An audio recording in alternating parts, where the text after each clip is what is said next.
ओम शांति।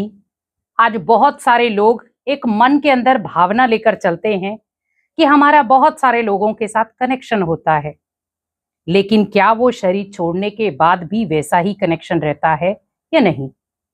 बहुत सारे अपने बिछड़ जाते हैं, बहुत सारे अपने दूर हो जाते हैं। हम उनके लिए रोते रहते हैं, अशांत हो जाते हैं, खुद को चोट पहुंचाते हैं। कई बार हम सोचते भी हैं कि वो लौट कर वापिस आ जाएं, लेकिन वो वापिस नहीं आते। तो हम क्या कहें, वापिस आते हैं या नहीं?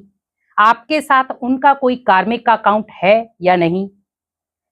क्योंकि अपनों को खोने का गम बहुत बड़ा है, लेकिन अगर उन आत्माओं के साथ आपका कहीं ना कहीं कनेक्शन अभी भी है और आपका कोई ना कोई हिसाब किताब पेंडिंग में है, तो वो आत्मा आपके घर में नहीं, लेकिन और किसी के घर में जन्म लेकर आपके साथ वो कनेक्शन ले लेगी। अब आप सोचे वो कैसे? आपने बहुत सारी जगहों पर देखा होगा, कई ऐसे बच्चे होते हैं जिनके साथ आपका एक अलग से प्यार होता है, अटूट प्यार होता है। आपका उनके साथ कोई कनेक्शन नहीं है, पर आपको वो अपने जैसे लगते हैं। उनके ऊपर भी जैसे आप अपने बच्चे के ऊपर सब निशावर करना चाहते हैं, वैसे उनके ऊपर भी पूरा निशावर हो जाते हैं। उसका कारण क्या है? कि ये वही आत्माएं हैं जिनके साथ आपका कोई ना कोई हिसाब किताब पेंडिंग बचा था, पूरा नहीं हुआ, तो वो बिछड़े हुए भी वापिस मिल गए। आपने बहुत सारी कहानियां सुनी होंगी, बहुत सारी जगहों पे अलग अलग लोगों ने बताया कि कैसा बच्चा जन्म लेता है और जन्म लेने के बाद जब वो 10 साल का या 12 साल का हो जाता है, तो वो क्या कहता है, मेरा फलानी जगह गांव है और वहां पर मेरे घर के सदस्य रहते हैं। इसका मतलब शरीर चेंज हुआ है, मेमोरी चेंज नहीं हुई। बहुत सारे बच्चों की मेमोरी स्टेबल रहती है और बहुत सारे बच्चे 5 साल के बाद मेमोरी को डिलीट कर देते हैं। तो वहां पर आपको ध्यान रखना है कि जो व्यक्ति मनुष्य आपसे दूर चला गया है, अगर आपका उनके साथ कोई कार्मिक कनेक्शन है, वापिस आएगा अपना अकाउंट लेने के लिए, लेकिन अगर नहीं होगा तो वो लौट कर नहीं आएगा। क्योंकि बहुत सारी जगहों पे आपने देखा होगा, हम रोते हैं, चिल्लाते हैं। क्यों? क्योंकि जब हम रोते हैं या चिल्लाते हैं, उन आत्माओं को दुख होता है, पीड़ा होती है। भले वो किसी दूसरे घर में चली गई है, लेकिन दर्द पीड़ा उसे फिर भी होगी, क्योंकि उसे आपका दुख, आपकी पीड़ा, आपकी चिंता वहां पर महसूस होगी। आपने बहुत सारे बच्चे देखे होंगे जो सोए सोए हंसना शुरू हो जाते हैं और सोए सोए रोना शुरू हो जाते हैं। उसका कारण क्या है? उसका सीधा सा कारण है कि उसका पूर्व जन्म में कोई ना कोई कनेक्शन अभी भी है, जो उसे याद करके हंस रहा है और याद करके रो रहा है। तो हमें ये जानना बहुत जरूरी है कि जो व्यक्ति आपको छोड़ के चला जाता है, क्या वापिस वो आपकी लाइफ में आता है या नहीं? तो उसका सीधा सा सिंपल सा आंसर है, अगर उसके साथ कोई आपका कार्मिक अकाउंट होगा, तो अगर क्लोजली कार्मिक अकाउंट है तो आपके ही किसी रिलेटिव के घर में आ जाएगा, और अगर कोई दूर का कार्मिक अकाउंट, ज्यादा कड़ा अकाउंट नहीं है, तो वो आपके दोस्त या आपके मित्र संबंधी नहीं, किसी अदर के आएगा। भले वो आपका पड़ोसी ही बन जाएगा, तो भी आपका कार्मिक अकाउंट बन जाएगा। तो बस हमें ध्यान रखना है कि हमारे जिन भी आत्माओं के साथ भले कड़े कार्मिक अकाउंट है या अच्छे कार्मिक अकाउंट है, हमें दोनों में ही हिसाब किताब देना पड़ता है। इसीलिए कहा भी जाता है, कर्मों का हिसाब किताब ऐसा हिसाब किताब है जिससे आप बच नहीं सकते।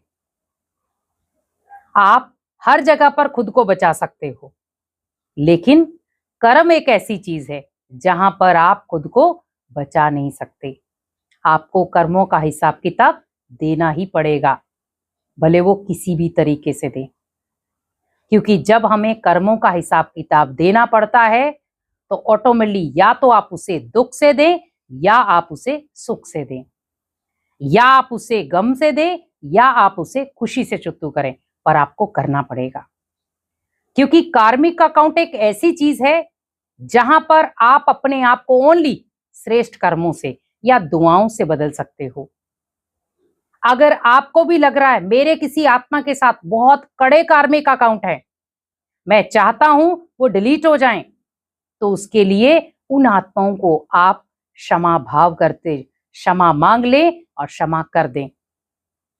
दूसरा, उनको दुआएं दें कि इन आत्माओं के साथ जो भी मैंने किया है उन आत्माओं को मैं क्षमा करता हूं और क्षमा मांगता हूं, और मैं बदले में उन्हें देता हूं दुआएं, क्योंकि दुआएं आपकी ढाल बन जाएंगी।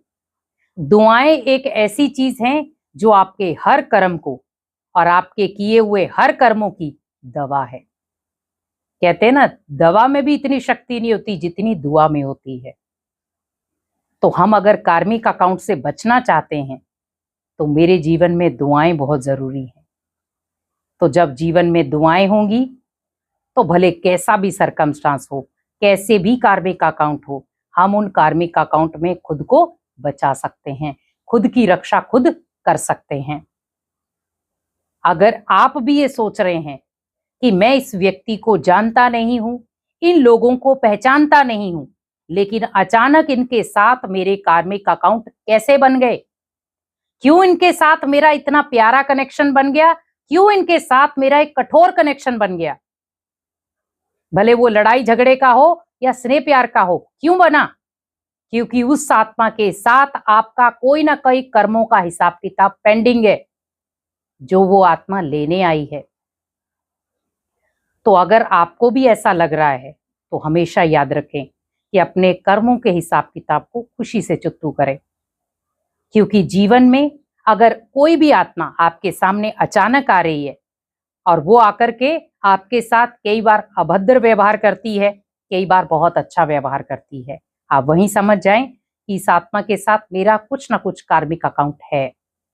तो उससे क्या होगा, आप निराश नहीं होंगे, दुखी नहीं होंगे, परेशान नहीं होंगे, पर उन कर्मों के हिसाब किताब को चुकता करने में ध्यान रखेंगे। तो कर्मों का हिसाब किताब अगर आपको खत्म करना है तो क्षमा भाव सीख लें, रहम भाव सीख लें और दुआएं देना सीख लें। अगर ये 3 चीजें आप सीख लेंगे तो आपके जो भी जीवन में कार्मिक अकाउंट हैं वो सब क्या हो जाएंगे, खत्म होना शुरू हो जाएंगे। भले पुनर्जन्म का सिस्टम हो, भले बहुत सारे लोग पुनर्जन्म से अनेक आत्माओं से मिलते हैं कि मेरा ये पुनर्जन्म है और ये होता है, तो वो हम क्या कहेंगे, पुनर्जन्म मीन्स उन आत्माओं के साथ अभी भी उनका कार्मिक अकाउंट है, इसीलिए हमने नाम क्या दिया, पुनर्जन्म। पेंडिंग था तभी तो वो आया लौट करके। और कई बार आपने देखा होगा आप ही के घर में वो सदस्य आ गया और हम क्या कहते हैं कि ये पूरी एक्टिविटीज के दादा की तरह हैं, पूरी एक्टिविटीज की इसकी तरह हैं। इसका मतलब वो आत्मा लौट कर आई है आपके साथ अपने कार्मिक अकाउंट खत्म करने के लिए। इसीलिए अगर कोई व्यक्ति जीवन से जाता है, अगर उनके साथ आपका कार्मिक अकाउंट है, तो वो वापस लेने के लिए किसी भी वेशभूषा को बदलकर वो आएगा जरूर और अपने कार्मिक अकाउंट को चुत्तू जरूर करेगा। ओम शांति।